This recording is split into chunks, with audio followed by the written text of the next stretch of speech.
Hello students, आपके प्रसवकालीन अभिघात के बाकी के टॉपिक हो चुके हैं।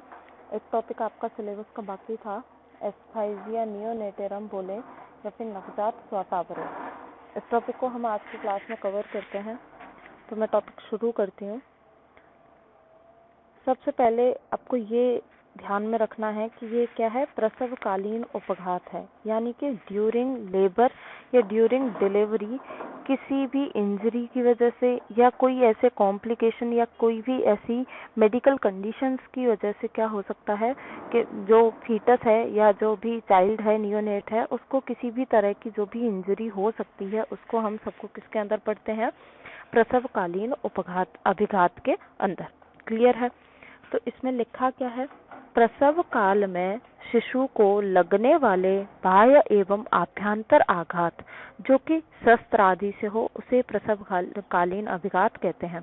क्या कह रहे हैं कि जो भी लेबर वाला टाइम है या डिलीवरी वाला जो टाइम है, उस टाइम पे चाहे तो वो इनसाइड द यूटेरस या फिर जब उसको बाहर निकाला जा रहा है वाया वेजाइनल पथ, उसके दौरान किसी भी तरह की कोई भी इंजरी होती है, चाहे वो जैसे किसी फोर्सेप्स से हो गई या कोई भी इंस्ट्रूमेंट से हो सकती है, उनसे होने वाली इंजरी को हम क्या बोलेंगे, प्रसवकालीन उपघात। क्लियर है?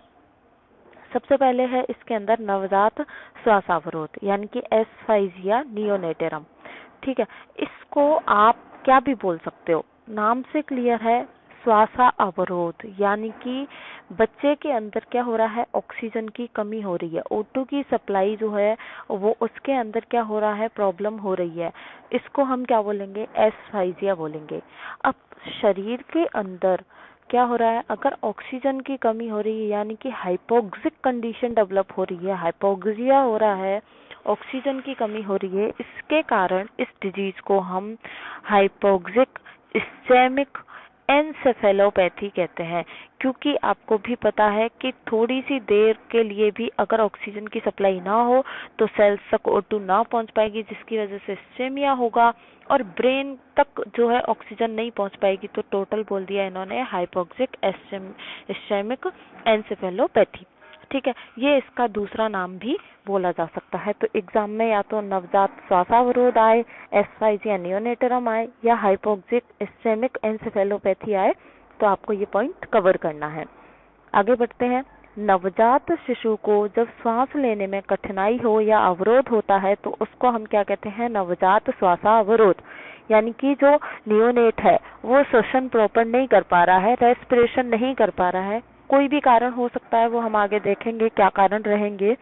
तो अगर वो रेस्पिरेशन प्रॉपर नहीं कर पा रहा है तो उसको हम बोलते हैं नवजात श्वासावरोध। जब नियोनेट की ब्लड वेसल्स की में क्या हो जाए, O2 की कमी हो जाए। अब देखिए O2 की कमी कब हो सकती है कि या तो वो रेस्पिरेशन नहीं कर पा रहा है प्रॉपर, ठीक है, ब्लड वेसल्स में क्या है, जो है लंग्स से वो रेस्पिरेशन नहीं कर पा रहा है, या फिर जो है कि जस्ट आफ्टर बर्थ उसने क्या नहीं किया, क्राई नहीं किया, या उसी टाइम पे ऐसा कुछ हुआ जिसकी वजह से वो म्यूकोनियम एक्सपिरेट कर गया, कुछ भी रीजन हो सकते हैं जिसकी वजह से क्या है, एयर जो है लंग्स उसके एक्सपांड नहीं हो पा रहे हैं, एयर अंदर नहीं जा रही है और O2 अंदर नहीं आएगी, तो ब्लड के अंदर भी डेफिनेटली O2 नहीं होगी। तो ब्लड में O2 नहीं मिलेगी, ब्लड वेसल में O2 नहीं मिलेगी, तो क्या हाइपोक्सिया कंडीशन डेवलप होगी। और जब ब्लड के अंदर ऑक्सीजन नहीं है तो एक बात बताइए कि पूरे बॉडी में क्या है, ब्लड वेसल्स है, और ये ब्लड वेसल्स के थ्रू हर पर्टिकुलर एक सेल को क्या जा रहा है, ब्लड जा रहा है, और इस ब्लड के थ्रू क्या हो रहा है, ऑक्सीजन सभी जगह पहुंच रही है। लेकिन जब ब्लड के अंदर ही O2 नहीं है तो सभी सेल्स के अंदर भी क्या हो जाएगा, लैक ऑफ ऑक्सीजन हो जाएगा, जिसकी वजह से इस्चेमिया की कंडीशन डेवलप होगी। और ये अगर जो कोई भी पर्टिकुलर सेल्स है उसकी एक पर्टिकुलर एक डिमांड होती है कि उसको इतना ऑक्सीजन चाहिए, इतना एनर्जी चाहिए, इतना उसके पास ATP होना चाहिए, सब पर्टिकुलर अपना अपना डिमांड है बॉडी के अंदर सभी सेल्स का। अब जब सेल को ऑक्सीजन नहीं मिल रही है तो क्या होगा, टिश्यू का जो भी फंक्शन है वो प्रॉपर नहीं होगा, क्योंकि सेल से ही मिलके क्या बना हुआ है, टिश्यू बना है। और जब जो है सेल्स को ही प्रॉपर न्यूट्रिशन नहीं मिल रहा, कहने न्यूट्रिशन की बात यहाँ पर मतलब कि उनको ऑक्सीजन नहीं मिल रही है, तो उनका फंक्शन प्रॉपर नहीं हो पाएगा। कहने का मतलब है कि रेस्पिरेशन की वजह से ही सारी कंडीशन हमें देखने को मिलेगी, क्योंकि इस बच्चे के अंदर क्या हो रहा है, लैक ऑफ ऑक्सीजन। अब इसका कारण क्या रहेगा, कारण क्या रह सकता है, टॉक्सेमिया, कि किसी भी तरह का कोई इन्फेक्शन हो गया। एब्रेप्सियो प्लेसेंटा, आप लोग पढ़ोगे प्लेसेंटा के बारे में, तो वहाँ कई तरीके के प्लेसेंटा होंगे, प्लेसेंटा प्रीविया, कई तरह की जो कंडीशंस आएंगी, तो उसमें से एक एब्रेप्सियो प्लेसेंटा जो है बच्चे के अंदर एस्फाइजिया नियोनेट्रम का एक कारण हो सकता है। या बच्चे के अंदर क्या है, इंटरनल हेमरेज हो जाए। तो अब आप एक बात बताइए कि जब ब्लड वेसल्स हैं उनके अंदर ब्लड फ्लो हो रहा है और वो ब्लड जो है ब्लड वेसल से निकल करके कहीं और जो है कलेक्ट हो जाए, तो सेल तक पहुंच नहीं पाएगा, और सेल तक ब्लड नहीं पहुंचेगा तो ऑक्सीजन नहीं पहुंचेगी, तो डेफिनेटली वहां पे एस्फाइजिया नियोनेट्रम की कंडीशन देखने को मिलेगी। या फिर क्या हो, बच्चे को कंजेनाइटल हार्ट डिजीज हो, तो हार्ट डिजीज होने पर क्या होगा कि वही हार्ट प्रॉपर वर्क नहीं कर रहा है, पंप नहीं कर रहा है, तो जिसकी वजह से ब्लड सर्कुलेशन में क्या हो रहा है, डिफिकल्टी हो रही है, और ब्लड जो है प्रॉपर जो कार्डियक आउटपुट है वो उतना नहीं हो पाएगा, तो ऑक्सीजन की क्या हो जाएगी, कमी हो जाएगी। क्लियर बात। फिर उसके बाद है क्लिनिकल फीचर्स। क्लिनिकल फीचर्स में क्या क्या देखने को मिलेगा, साइनोसिस, ठीक है, साइनोसिस देखने को मिलेगी। पेलर, अब साइनोसिस क्यों होगी, क्योंकि ऑक्सीजन है ही नहीं, तो इसलिए पूरा का पूरा क्या हो जाएगा, ब्लू हो जाएगा। पेलर देखने को मिलेगी। कंजेस्टिव कार्डियक फेलियर, क्योंकि हर ऑर्गन के लिए क्या हो जाएगा, ऑक्सीजन नहीं मिल रही है। हार्ट की भी जो मायोकार्डियम है उसको क्या चाहिए, सप्लाई भी चाहिए जो है ना, और क्या चाहिए, ऑक्सीजन भी चाहिए, तो वो सब ना मिल पाने की वजह से क्या होगा, कार्डियक फेलियर भी हो जाएगा। रेस्पिरेटरी डिस्ट्रेस सिंड्रोम तो डेफिनेटली होना है।